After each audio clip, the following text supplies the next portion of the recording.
दोस्तों नमस्कार, स्वागत है आपका 4 PM पर। मैं हूं आपके साथ अदिति। अगर एक आम नागरिक, एक छोटा व्यापारी, बिजनेसमैन, अगर एक मिडिल क्लास परिवार अपने बैंक लोन की एक EMI भी चुकाने में चूक जाए तो बैंक की रिकवरी एजेंट और गुंडे अगले ही दिन घर के बाहर खड़े हो जाते हैं, कॉल पे कॉल लगा देते हैं, गाड़ी जब्त कर ली जाती है, मकान की नीलामी के नोटिस चिपका दिए जाते हैं और इंसान की इज्जत नीलाम कर दी जाती है सरेआम। लेकिन अगर आप सत्ता के चहेते हैं, गोदी मीडिया के अघोषित संस्थापकों में से एक हैं, तो देश का नियम कानून, सरकारी नियम कानून, बैंकों के नियम कानून आपके लिए अलग है, बिल्कुल बदल जाता है आपके लिए। जी हाँ, दरअसल आप जानते हैं कि जी टीवी के संस्थापक सुभाष चंद्रा, चेहरे आप देख रहे हैं स्क्रीन पर, ये चेहरा जाना पहचाना है। सुभाष चंद्र के 22,006 करोड़ रुपए के भारी भरकम बकाये के बदले सिर्फ 6.5 करोड़ रुपए का सेटलमेंट मंजूर कर लिया गया है। 22,000 करोड़ उन पर कर्ज था और उसे सिर्फ 6 करोड़ में निपटाया गया। यानी बैंकों और सरकारी पाई का 99.9% कर्ज माफ कर दिया गया।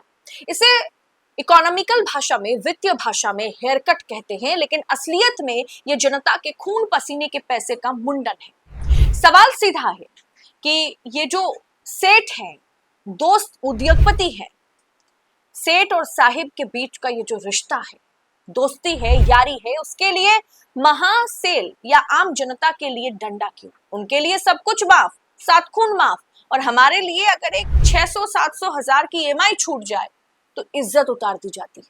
दरअसल national company law tribunal NCLT की दिल्ली पीठ ने जी ग्रुप के संस्थापक सुभाष चंद्रा की ये जो योजना है, रीपेमेंट प्लान को हरी झंडी दे दी है।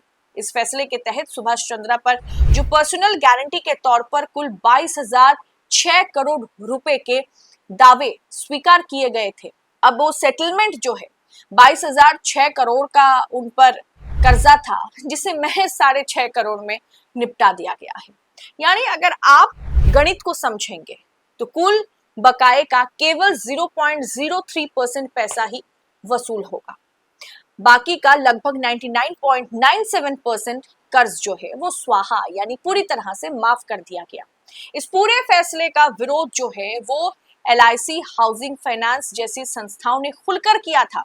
LIC हाउसिंग फाइनेंस का खुद का 1,322 करोड़ रुपए से ज्यादा का बकाया था, जिसके बदले उन्हें मात्र 38 लाख रुपए देने का प्रस्ताव उन्होंने रखा था। LIC ने साफ शब्दों में कहा था कि प्रस्ताव गैर कानूनी और बैंकों के साथ अन्याय है, लेकिन इसके बावजूद भी NCLT में 80% से अधिक वोटिंग शेयर का हवाला देकर के इस योजना को मंजूरी दे दी गई। विपक्षी दलों और बैंक संघ जो है, जो बैंक ग्रुप है, उन्होंने आरोप लगाया है कि कई संबंधित कंपनियों के वोटों का इस्तेमाल करके इस फैसले को जबरन अमली जामा पहनाया गया है। इस फैसले के आते ही देश की राजनीति में भी भूचाल आ गया है। कांग्रेस के वरिष्ठ नेता जयराम रमेश यानी कांग्रेस की ओर से केंद्र सरकार और उसकी नीतियों पर करारा प्रहार करते हुए कहा गया है कि कॉर्पोरेट जगत में इस हेयर कट का नाम दिया जाता है, इसे हेयर कट कहा जाता है, लेकिन हकीकत में ये जो IBC है, जो इन्वॉल्वेंसी एंड बैंक्रप्सी कोड है, उसके नाम पर देश और जनता के पैसों का सरेआम मुंडन है। हद तो तब हो गई जब देश में या देश से भाग चुके विजय माल्या ने भी इस फैसले पर तंज कसते हुए कहा कि सुभाष चंद्रा को इतनी बड़ी छूट के लिए बधाई मिलनी चाहिए। विजय माल्या ने सवाल उठाया है कि उनसे 14,000 करोड़ से ज्यादा वसूली जो है वो किए गए हैं, लेकिन सत्ता के करीब रहने वाले बड़े उद्योगपतियों को, बड़े सेठों को नाम मात्र की रकम पर क्लीन चिट दे दी जाती है। अगर एक किसान 50,000 रुपए का जो कर्ज है वो अगर ना चुका पाए तो उसकी जमीन नीलाम कर दी जाती है। वो शायद उसका आखिरी संबल होता है, उसका वो आखिरी जमीन है जो जिसके बदले शायद वो रोजी रोटी कर सके, वो भी उससे छीन ली जाती है। एक मिडिल क्लास युवा अगर 5 लाख के एजुकेशन लोन की किस्त ना भर पाए तो उसका सिविल स्कोर जो है उसे बर्बाद करके उसे डिफॉल्टर घोषित कर दिया जाता है, लेकिन सेठों के लिए कोई सजा नहीं।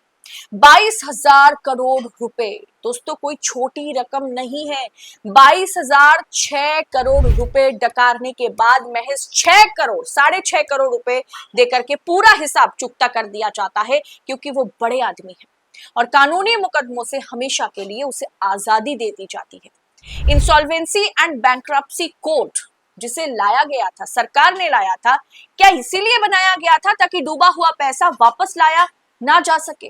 लेकिन आज वो कानून बड़े जो वफादार हैं, जो सत्ता के तलवे चाटने वाले लोग हैं, उनके लिए असल में 99% जो उनकी कर्जा है, उनका जो कर्जा है उसे साफ करने, उसे वॉशिंग पाउडर में धुलवाने के लिए रखा गया है। 22,000 करोड़ का कर्जा, 22,006 करोड़ का कर्जा 6.5 करोड़ में सिमट गया।